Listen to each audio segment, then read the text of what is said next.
Hey everybody, it's David here from Real Hardware Reviews, and let's start off with some disclosure here. Divoom sent me this unit to review, and I had it for about a couple of weeks. After I agreed to the review, I was told to keep the unit. With all my videos, Divoom does not get to see the video before I post it. So a quick background about Divoom. They make a range of audio products from both indoor and outdoor, and have a smart series that is a collection of pixel art speakers. This is their top of the range Tivoo Max, which is a TV square shaped speaker. So unboxing the Tivoo Max is a pretty standard affair. The box itself is well made, and opening it up, you'll be greeted with the Tivoo Max front and center. The unit itself is hefty, and I had some difficulties removing it from the enclosure. Once removed, we can see that the Tivoo Max is a beautifully crafted retro 70s TV. Remaining in the box is an instruction booklet with tons of cool and funky pixel art stickers, and finally, some accessory cables, which includes a USB Type-C and a 3.5mm jack. Looking at the Tivoo Max display, it's been stylized to look like an old CRT television. The LED pixel screen looks even more fitting. I found it to be a great design, looking like an old retro 70s TV, with the curved edges and the vents on the sides capturing that style of era. It is an eye-catching piece, and you'll get attention no matter what angle it's seen from. On the top of the device, there are 4 touch-sensitive buttons consisting of the volume up and down, play, and the alarm button.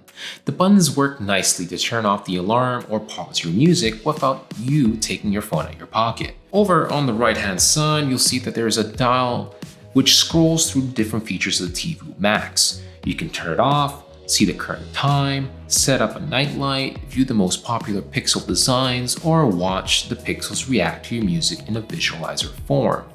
On the back, we have the power button and a rubber piece that you can open up and see the I/O. It features a USB Type-C and a memory card and a 3.5mm jack. There are also many features, and while you might not use some of them more than once, I nonetheless appreciated each function of the Tivoo Max. The Tivoo Max has the ability to connect to your smartphone with their app. The Divoom app, which is on iOS or Android devices, shows you all the many options you have. It can be a little bit overwhelming the first time you use it because it supports a ton of features. You do need to create an account before you start and choose your basic settings.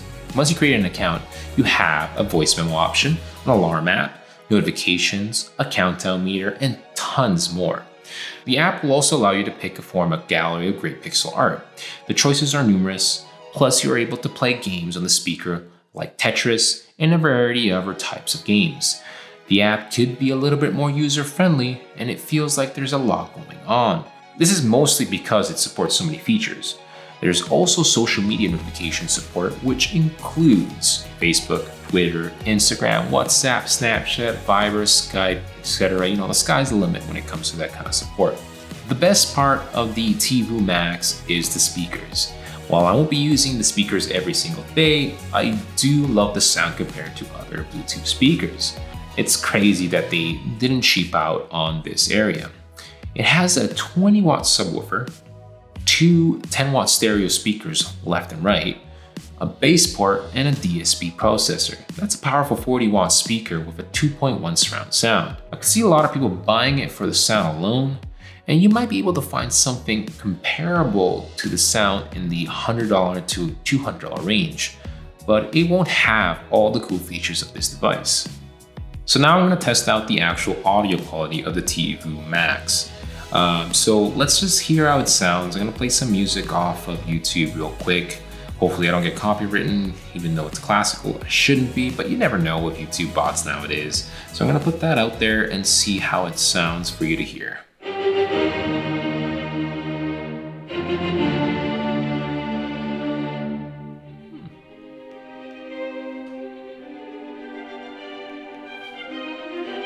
This is maxed out.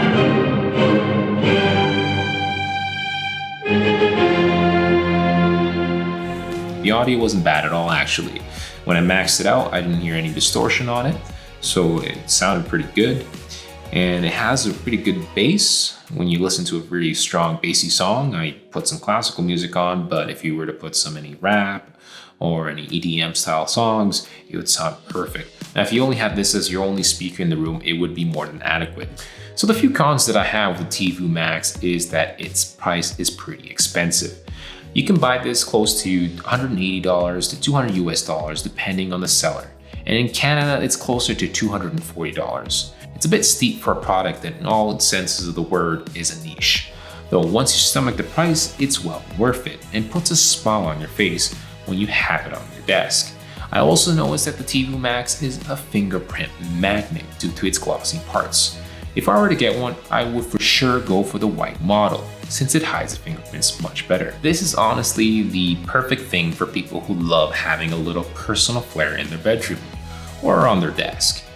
I get such a kick out of seeing the Tivoo Max out of the corner of my eye, and also catching and whatever design I have set on it from the pixel art series.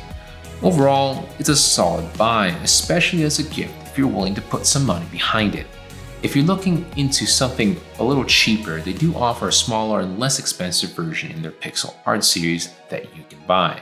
So this concludes my review of the Tivoo Max from Divoom. Please smash that like button for the good old YouTube algorithm, and also subscribe and comment for the latest reviews, and hit the notification bell to be alerted about the latest videos. If you haven't already, then join us on the RHR Discord channel, where we talk about the latest tech trends in tech. So thanks for watching the video, and this is David from Your Hard Reviews, signing out.